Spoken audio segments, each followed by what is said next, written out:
Durante uma grande campanha na cidade de Oakland, na Califórnia, em 1922, Aimee Semple McPherson foi inspirada a chamar sua mensagem de quadrangular, através de uma pregação sobre a visão do profeta Ezequiel dos 4 querubins com 4 rostos, que simbolizavam o quádruplo ministério de Jesus Cristo, o Salvador, o batizador com o Espírito Santo, o grande médico e o rei que há de voltar para arrebatar a sua igreja.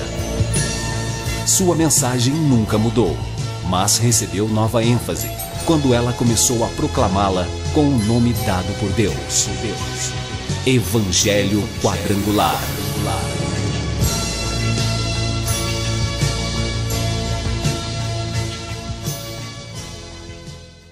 A Igreja do Evangelho Quadrangular Independente passa a apresentar o programa Cristo, Esperança Nossa, sempre numa palavra poderosa a seu favor, com o propósito de levar as verdades do Evangelho para o seu coração e para que você venha a crer na pessoa bendita e gloriosa do Senhor Jesus Cristo para a sua salvação.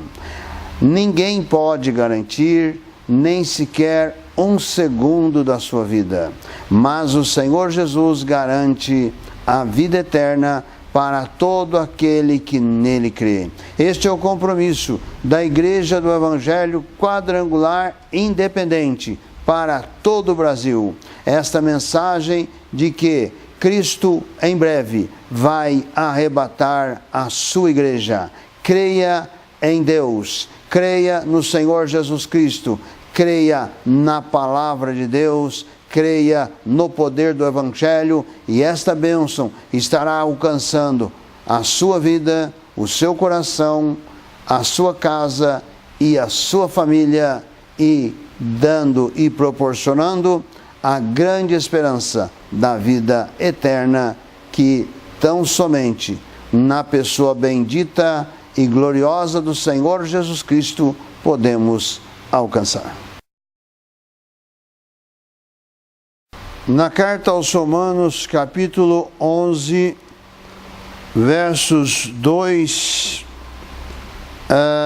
em diante, nos diz o apóstolo Paulo: Deus não rejeitou seu povo, que antes conheceu. Ou não sabeis o que a Escritura diz de Elias, como fala a Deus contra Israel, dizendo: Senhor, mataram os teus profetas e derribaram os teus altares, e só eu fiquei, e buscam a minha alma. Mas que lhe diz a resposta divina? Reservei para mim 7.000 varões, que não dobraram os joelhos diante de Baal. Assim, pois, também agora, neste tempo, ficou um resto segundo a eleição da graça. Mas, se é por graça, já não é pelas obras. De outra maneira, a graça já não é graça. Na carta aos Romanos, capítulo 11, do versículo 2 ao versículo 6. Neste capítulo, o apóstolo Paulo está colocando o futuro de Israel.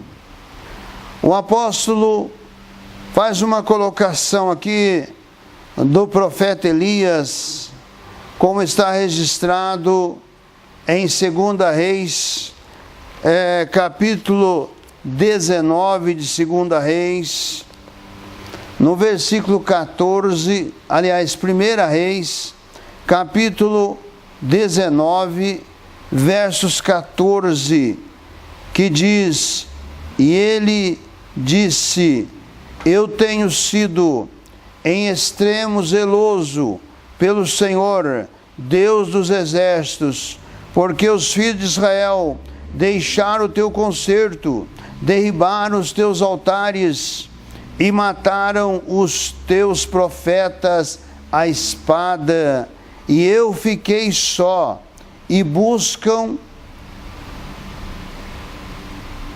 a minha vida para me tirarem. E o Senhor lhe disse: vai, volta pelo teu caminho para o deserto de Damasco, vem e unge Azael, rei sobre a Síria. E o versículo 18 nos diz: também eu fiz para ficar em Israel 7.000 todos os joelhos que se não dobraram a Baal, e toda a boca que o não beijou. O apóstolo Paulo está colocando aqui em Romanos que o profeta Elias, ele acusou a Israel a respeito do abandono a Deus. Todos abandonaram. Os teus profetas mataram a espada, só eu fiquei, declarou Elias a Deus. Mas Deus revela a Elias que ele havia separado 7.000 homens que não dobraram os joelhos diante do Deus Baal. Elias pensava que estava sozinho, mas o Deus provedor havia provido estes 7.000 homens que permaneceram fiel ao Deus de Israel, ao Deus vivo. Neste capítulo 11, o apóstolo Paulo está declarando a respeito do futuro de Israel, porque Israel rejeitou a Jesus Cristo como o Senhor e como o Salvador. Israel, ele entrou no período da graça,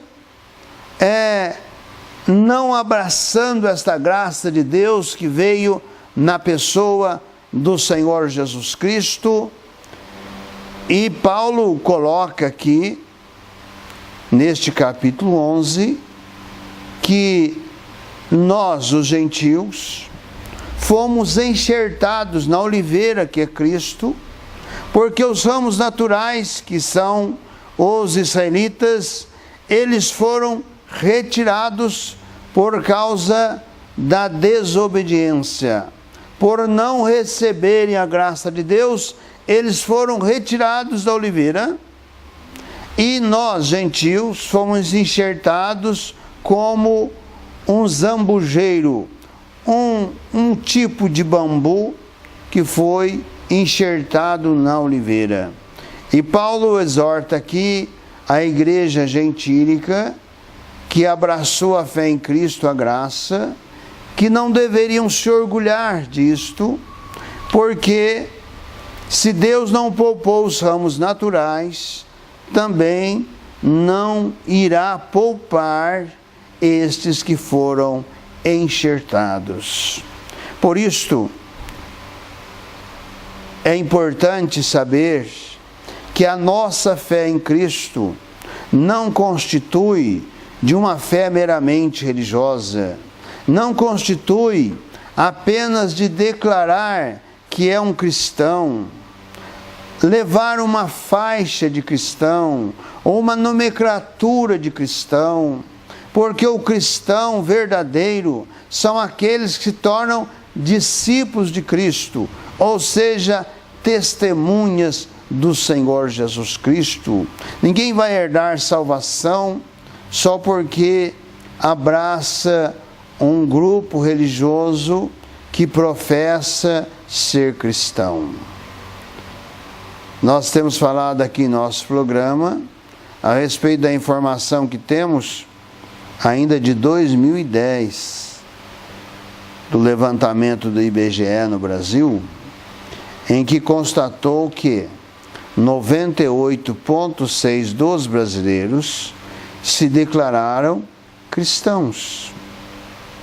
Mas e a prática desses cristãos? O que significa ser um cristão? Será somente estar nesse movimento que se declara cristão? O cristão é aquele que está vinculado a Cristo e ao Evangelho.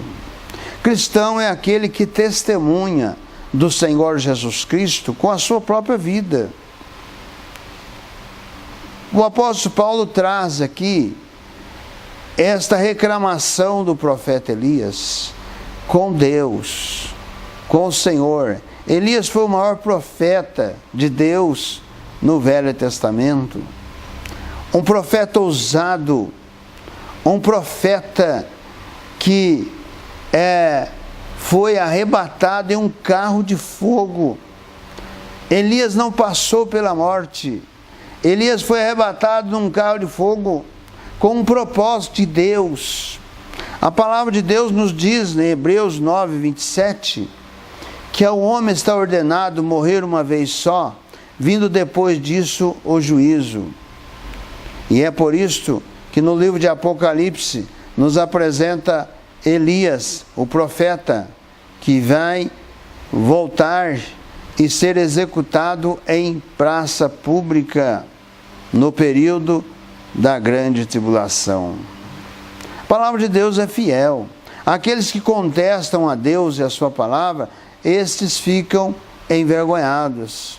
Mas aqueles que abraçam a fé em Cristo, nós temos desde o tempo apostólico até os dias de hoje, muitos que abraçaram a fé em Cristo, passaram a viver o Evangelho de Cristo, mas em dados momentos, por interesses pessoais, por interesses financeiros, ou muitas vezes por falsas doutrinas, falsos ensinamentos, por líderes que os orientaram erroneamente, e esses deixaram as verdades do Evangelho e abraçaram uma heresia.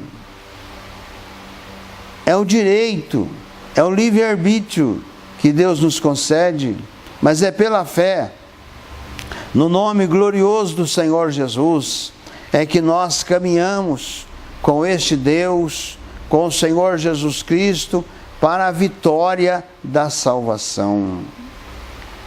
O apóstolo Paulo nos informa que as Escrituras diz, ou seja, aqui no capítulo 11 da carta aos Romanos, o apóstolo Paulo está repetindo o que está escrito em 1 Reis, capítulo 19, verso 14 e verso 18, em que diz Elias como fala a Deus contra Israel, dizendo: Senhor, mataram os teus profetas e derribaram os teus altares, e só eu fiquei e busco a minha alma.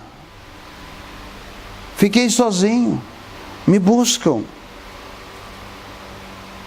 Mas a resposta divina lhe veio: reservei para mim, diz o apóstolo Paulo, repetindo o que Deus falou a Elias, 7.000 varões que não dobraram os joelhos diante de Baal. O que é Baal? Baal é o Deus que a mitologia criou, é um falso Deus, é um Deus que não fala, que não ouve e que não responde. É o que diz o Salmo 115, e na Bíblia, tradução da Bíblia Romana 113, fala sobre o Deus ídolo, o Deus morto, o Deus que tem boca, mas não fala, tem ouvido, mas não ouve, tem nariz, mas não cheira, tem ouvidos, mas não ouve, tem pés, mas não andam. Este é o Deus morto, o Deus que não pode fazer nada por ninguém e, no entanto, é um Deus que é buscado em todo tempo, em toda geração. Esse Deus Baal foi buscado, introduzido no Reino do Norte pela rainha Jezabel, e Elias, sendo profeta ali do Reino do Norte, Elias desafiou os profetas de Baal e também os profetas da deusa Astarote. Há sempre um Deus e uma deusa acompanhando esse Deus. E Elias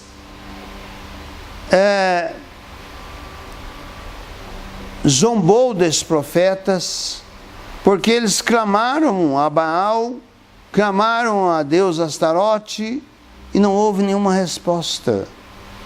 E quando Elias clamou ao Deus vivo, ao Deus Criador dos céus e da terra, Deus responde com fogo. E ali todo o povo clamou: só o Senhor é Deus, só o Senhor é Deus.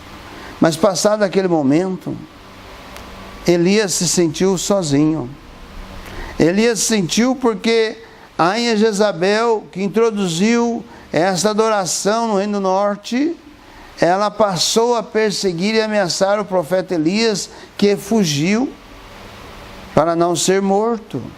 E é aí que Elias clama ao Senhor, dizendo: só eu fiquei. Mataram todos os seus profetas, mas Deus lhe responde que ele havia preservado 7.000 homens que não dobraram os seus joelhos diante de Baal. Saiba de uma coisa: você que serve o Deus vivo e poderoso, você que professa o nome glorioso do Senhor Jesus, você nunca estará sozinho. Você nunca estará numa batalha pelo nome do Senhor Jesus Cristo desamparado ou desamparada. Deus sempre tem o escape. Deus sempre tem a vitória para te conceder, tem a bênção para te dar. Muitas vezes parece que o inimigo é muito maior do que você pode até imaginar. O poderio do inimigo é grande contra você. Os opositores da obra são grandes.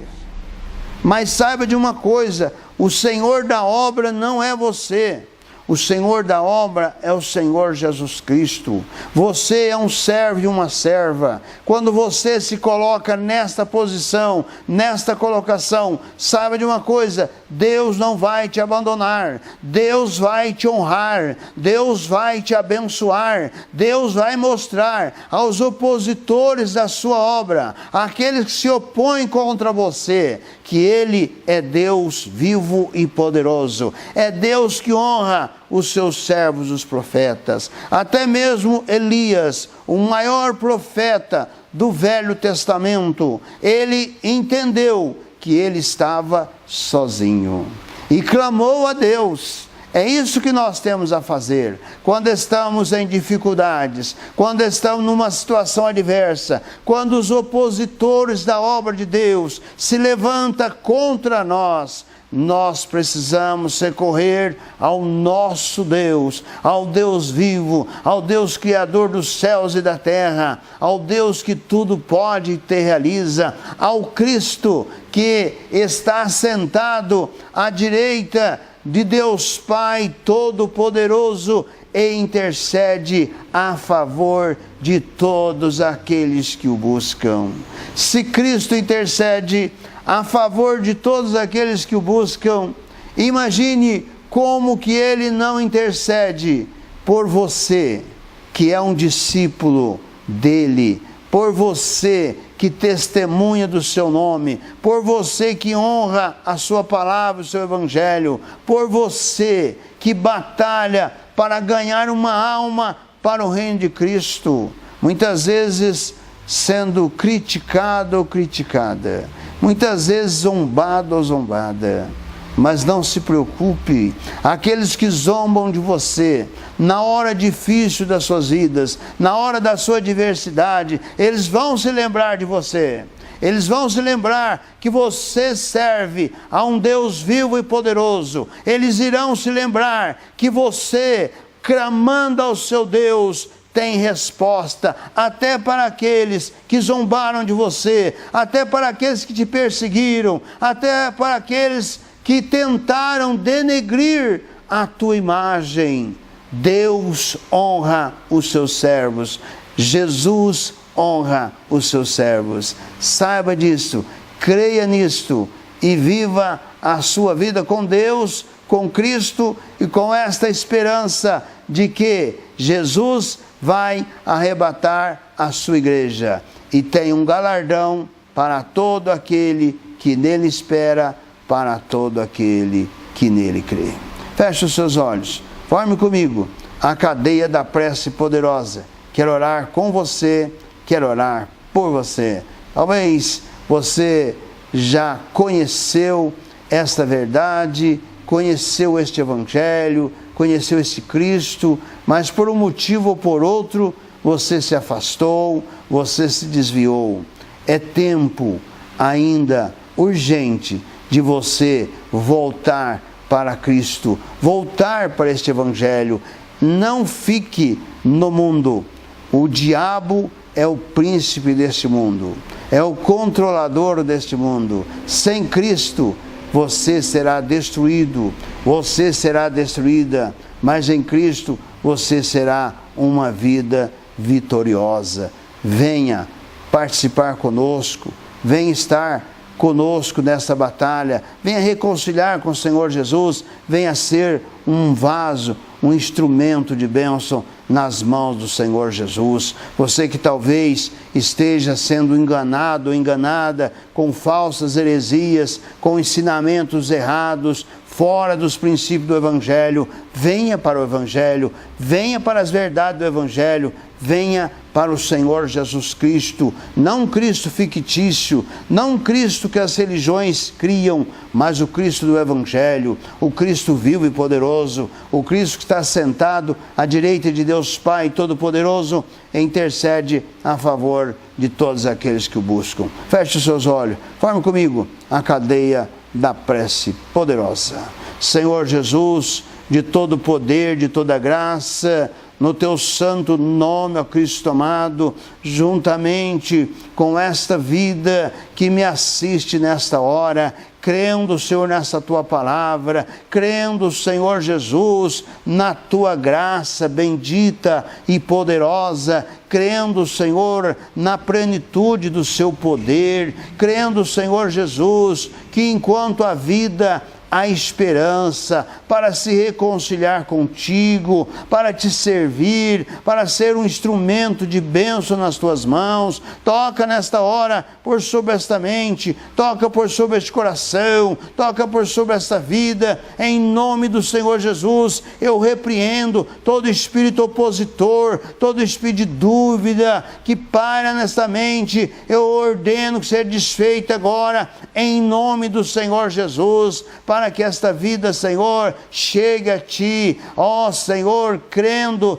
nas verdades do Teu Evangelho. Dá bênção, Senhor Jesus, nesta hora, por aqueles, Senhor, que estão em aflição, que estão em desespero, Senhor, aqueles que estão dominados pelo poder de vício, de drogas, alcoolismo, tabagismo. Ó Deus, toca nesta hora, no teu santo nome, eu repreendo o espírito do vício desta vida agora, em nome do Senhor Jesus. Toca por sobre aqueles que estão enfermos, doentes, passa virtude para que haja cura, haja saúde, haja libertação. No teu santo nome, ó Senhor Jesus, eu oro, eu abençoo e para a sua glória. Amém.